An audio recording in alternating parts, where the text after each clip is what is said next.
こんにちは、ハーリーです。今日は池袋、大塚、巣鴨エリアの美味しいランチ5選をご紹介します。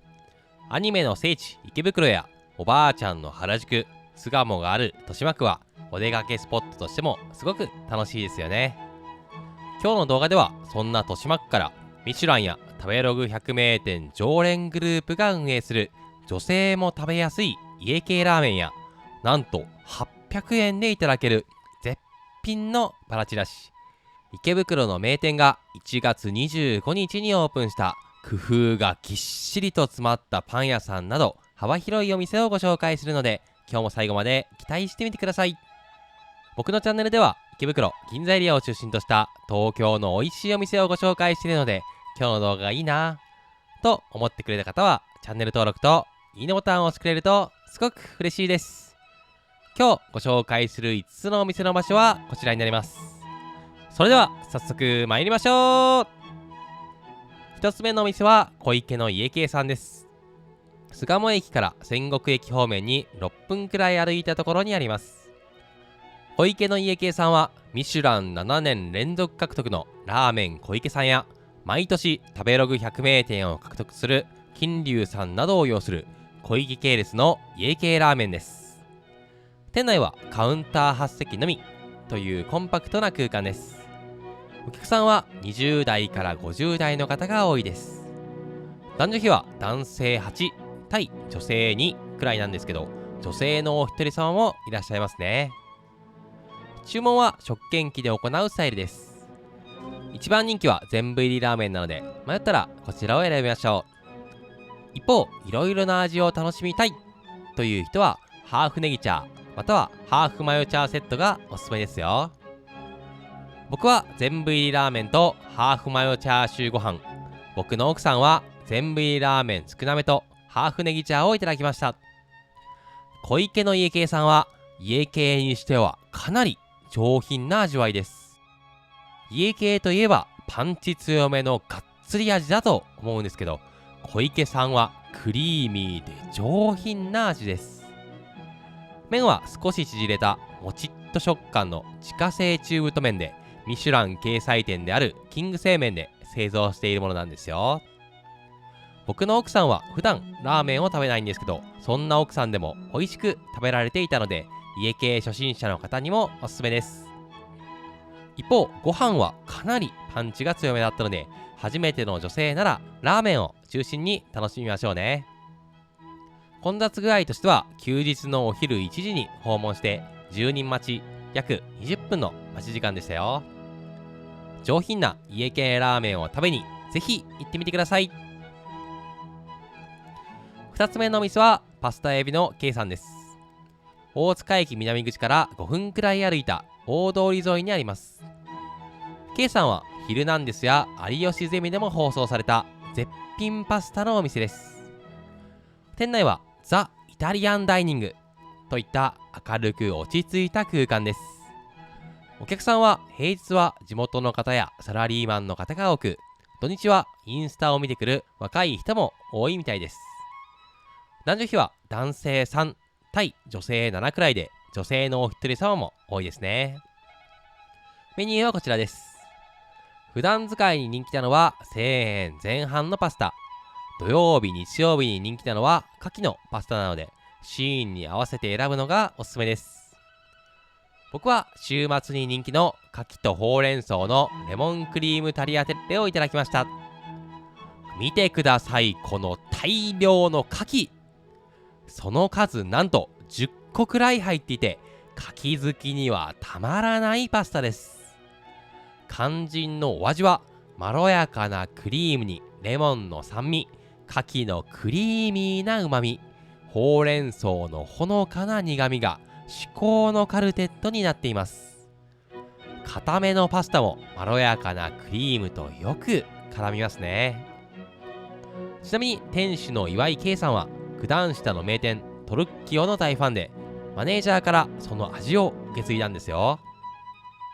注意点としては、K さんが一人で作っていて提供に時間がかかるので、ランチ時間の短いサラリーマンの方は気をつけましょうね。ちなみに僕は3番目のオーダー、11時42分にオーダーして提供は11時55分でした。3つ目の店は吉寿さんです。東池袋駅4番出口からすぐのところにあります。吉寿さんは1964年創業、コスパ最高のお寿司屋さんです。店内はカウンター8席ほどとテーブル席があります。お客さんは40代から80代の1人とか2人で来ている方が多く、常連さんが多いですね。メニューはちらし、鉄火丼、刺身定食、マグロ寿司があります。一番人気というものは特にないらしいんですけど、常連さんは刺身定食を頼んでいる方が多かったですよ。僕はちらしをいただきました。丼には味噌汁、お新香、小鉢がついてきます。800円でこのセットがいただけるなんてすごいですよね。肝心のお味は昔ながらの心が落ち着く味わいです。800円なのにどのお魚も臭みなく美味しいのは本当にすごいと思います。味噌汁も具沢山なので食べた後は大満足になりますね。昔ながらのお寿司屋さんという外観なので正直入るのに勇気がいるんですけど、入ってみると素晴らしいランチが待っていますよ。ぜひ行ってみてください。4つ目の店はまんまるさんです。池袋駅西口5分、C6出口からならすぐのところにあります。まんまるさんは明治30年創業の問屋が直営するコスパ最高のうなぎがいただけるお店です。店内はカウンターとテーブル席がある昔ながらの空間です。お客さんは若者からご年配の方まで幅広い年齢層の方がお一人様や二人で来ています。誕生日は少し男性の方が多いくらいで、女性のお一人様やご夫婦で来ている方もいらっしゃいます。メニューはこちらです。まんまるさんはオープン11時から限定20食だけのまんまる丼が有名なので、早めに行ける人はこちらを狙いましょう。うな重やひつまぶしもすごくリーズナブルなので、まんまる丼以外もおすすめですよ。この日の僕は20食限定のまんまる丼をいただきました。大きなうなぎが2枚も乗っていて、これが1500円っていいんですかと驚くほどのボリュームですよね。肝心のお味はふっくらふわふわのうなぎですごく美味しいです。そのまま食べても美味しいんですけど、卓上の山椒をかけることで山椒の心地よい香りが広がって、また違った美味しさを楽しむことができます。甘めのタレがかかったご飯もたまらない美味しさで、ご飯がどんどん進みますね。ご飯の量は大盛り 340g まで無料なので、ボリューム的にも大満足になります。まんまる丼は限定20食なので、食べたい人はオープン時間の11時までに行くのがおすすめです。ちなみにまんまるさんは2月3日土曜日に恵方巻きを販売予定で、僕は毎年買っているほどこの恵方巻きが大好きです。今年の恵方巻きどこにしようと悩んでいる人はぜひ食べてみてくださいね。また3月1日にはまんまるさんの2号店もオープン予定です。僕はオープン日に行こうと思っているので、食べたらすぐにご紹介しますね。最後のお店はアルザセールさんです。池袋警察署から信号を渡った西池袋公園の裏あたりにあります。アルザセールさんは1月25日にオープンした一工夫も二工夫もある絶品のパン屋さんです。テイクアウトの専門店で、店内にはたくさんの種類のパンがずらーっと並んでいます。こちらは池袋ビストロの名店プラスリーレトンさんの姉妹店で、レトンさんでシェフをやっていた片野さんが作るアルザスエールさんならではのパンが揃っています。こちらのお店で焼いたばかりのパンはもちろん、バケットやカンパーニュ、クロワッサンはレトンさんから焼きたてのパンを持ってきているんですよ。ということで、これからそれぞれがどんな味なのか食レポしていきます。僕はランチ代わりとして利用したので、お食事系のパンを中心に一言ずつ食レポしますね。一通り紹介した後に僕と僕の奥さんのお気に入りトップ3を発表しますよ。アルザスドッグはお店の名前を冠したお店一押しのパンです。ブラッスリーレトンさんでも大人気のジューシーな自家製ソーセージが小麦の香り漂う食パンでサンドされていて、豚のうまみ、甘みと小麦の香りが素晴らしいタッグになっています。アルザスドッグが豚なのに対して鹿肉ソーセージドッグは鹿肉を使用しています。ジビエのソーセージなんて非常に珍しいですよね。パンはカカオ生地を使用していて、その風味も楽しむことができます。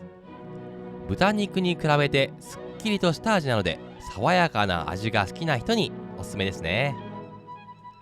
子羊のマドラスカレーパンはなんと子羊を使ったキーマ風のカレーパンです。牛肉や野菜のカレーパンはよくあるんですけど、子羊のカレーパンなんてなかなかないですよね。アルザスエールさんはフランスのアルザス地方に由来していることから、フランスで有名な子羊を使っています。牛肉ではなくラム肉なので、非常に爽やかな味のカレーパンですね。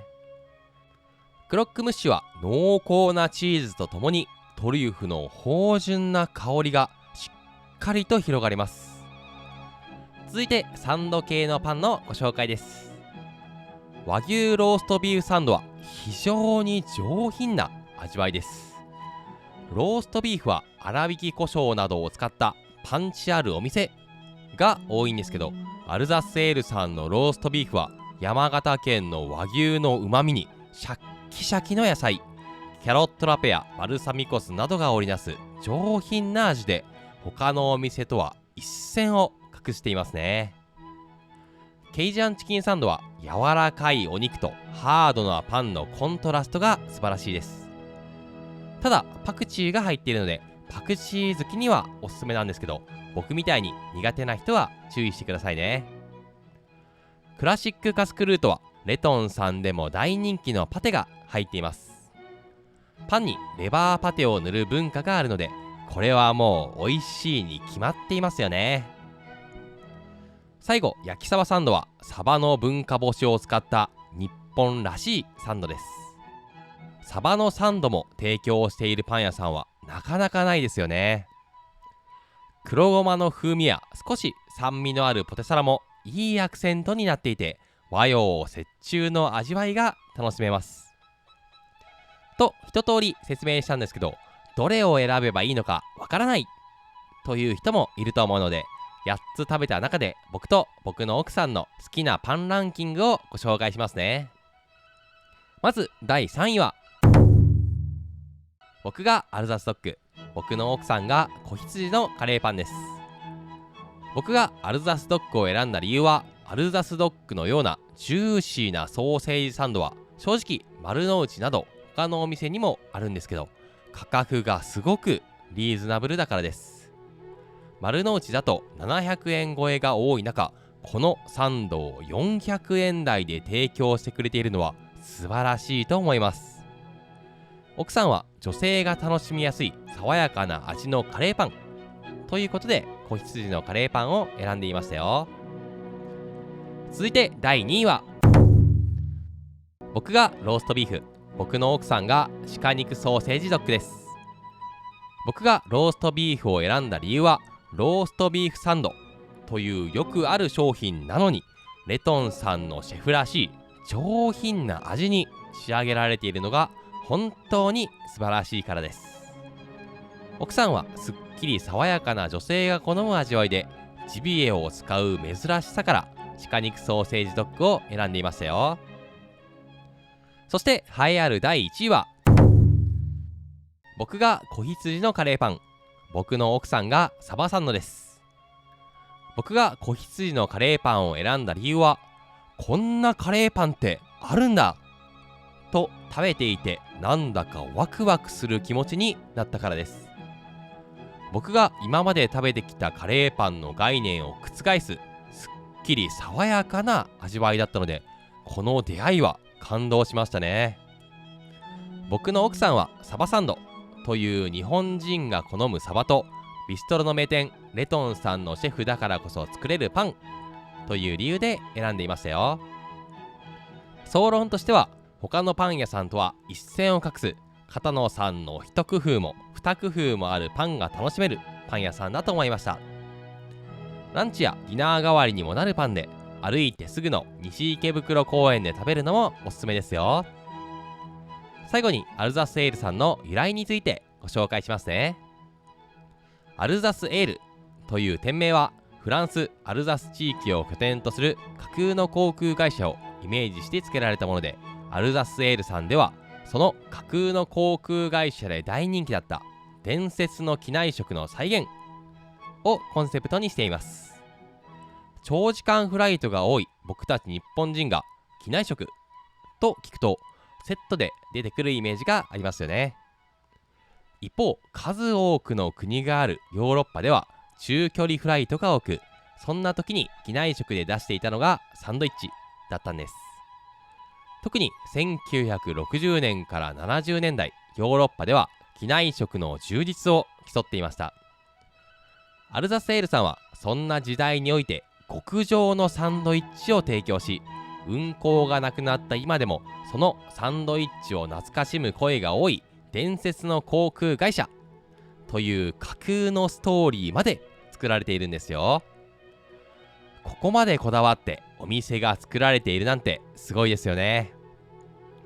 ちなみにコウノトリのようなお店のマークはフランスアルザス地方のシンボルと言われるシバシコウという名前の鳥を飛行機のような形にしたものみたいですよ。シバシコウってなんだろうと思って調べてみたら、コウノトリは黒いくちばしで東アジアに多く、シバシコウは赤いくちばしでヨーロッパに多いみたいですね。コウノトリが赤ちゃんを運んでくるという伝説はヨーロッパから始まったものなので、本当はシバシコウが赤ちゃんを運んでくるという伝説が正しいんですけど、シバシコウが日本で生息しているコウノトリに似ていることから、コウノトリが赤ちゃんを運んでくるという伝説になったみたいですよ。こういう背景を知っているとより美味しくいただけますよね。ぜひ行ってみてください。今日は池袋大塚巣鴨エリアの美味しいランチ5選をご紹介しました。皆さんの気になるお店はありましたか？今日は5つのお店をご紹介したので、僕の方で分かりやすいように表にまとめてみました。あくまで僕個人の感想なんですけど、参考にしてくれると嬉しいです。最後に僕のおすすめのシーンをご紹介します。ミシュランや食べログ百名店を毎年獲得するあの小池系列の家系ラーメン。女性も食べやすい上品な家系ラーメンなら小池の家系さん。ヒルナンデスや有吉ゼミでも放送された絶品パスタならパスタエビの計算。1964年創業、お値段なんと800円でいただけるコスパ最高の海鮮丼なら吉寿さん。創業明治30年、川魚問屋直営の絶品うなぎをいただくならまんまるさん。1月25日オープン、ブラッスリーレトンさんのシェフが織りなす一工夫も二工夫もある絶品のパンを楽しむならアルザスエールさんがおすすめです。ぜひ行ってみてください。今日のおまけでは皆さんにお願いがあります。特にニューオープンのお店は僕もなるべくご紹介したいと思っているんですけど、僕は食べログに載ってから知ることが多いので、皆さんへの情報提供が少し遅くなってしまいます。そこでもし皆さんがここのお店オープンするらしいよという情報を知っていれば、コメント欄やメール、インスタグラムの DM で教えてくれるとすごく嬉しいです。教えていただいたお店は僕の体が持つ限り行ってみてご紹介しますね。皆さんからの情報お待ちしております。これからもおすすめのお店を上げていくので、チャンネル登録といいねボタンを押してくれるとすごく嬉しいです。今日も最後までご覧いただきありがとうございました。ではまた次のお店で。